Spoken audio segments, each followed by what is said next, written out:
Very sad. Okay, ശരി. ഞാൻ crown പ്ലാസയില്. Crown Plaza. എന്താ പരിപാടി? ഞാനിവിടെ എൻ്റെ ഹസ്ബൻഡ് ഇന്ന് വൈകുന്നേരം വരും. അപ്പൊ ഞാൻ ഇവിടെ വന്നാ. ഹലോ, എന്തേ എന്തേ? ഞാനേ നിങ്ങളോട് ക്രൗൺ പ്ലാസ എന്താ പരിപാടി വൈകിട്ട് ഹസ്ബൻഡ് വരുമോ? അല്ല, അതല്ല, ഞാൻ അങ്ങനെയല്ല.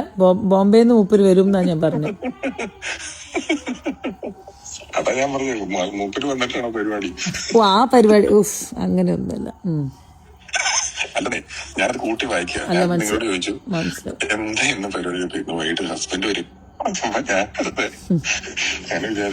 വിഷു, ഞാൻ ഭയങ്കര സ്ട്രേറ്റ് ഫോർവേഡ് ആയ ഒരു വ്യക്തിയാണ്. അതാണ് എൻ്റെ ഏറ്റവും വലിയ പ്രശ്നം. എനിക്ക് ഇങ്ങനത്തെ ഒരു കാര്യങ്ങളും അറിയാത്ത ഒരു കാര്യമാണ്. അതാണ് എനിക്ക് ഈ പാലക്കാട്ടുകാരെ ആലോചിച്ചിട്ടാണ് ചിരി വരുന്നട്ടാ.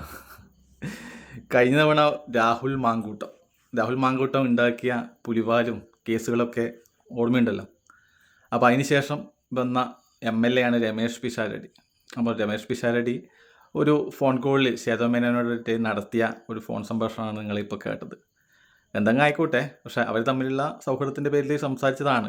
പക്ഷെ എന്ത് തന്നെയായാലും ഇത്തരം ഒരു ഗൗരവകരമായ ഒരു അമ്മയുടെ ഇത്രയും പ്രതിസന്ധി ഘട്ടത്തിൽ ഒരു വിഷയം സംസാരിക്കുമ്പോൾ ആ ഒരു സമയത്തും കൂടി ഈ ഇത്തരം ഒരു പ്രയോഗം നടത്താൻ വേണ്ടിയിട്ട് MLAക്ക് സമയമുണ്ടായാൽ പാലക്കാടുകാർക്ക് അഭിമാനിക്കാം കേട്ടോ.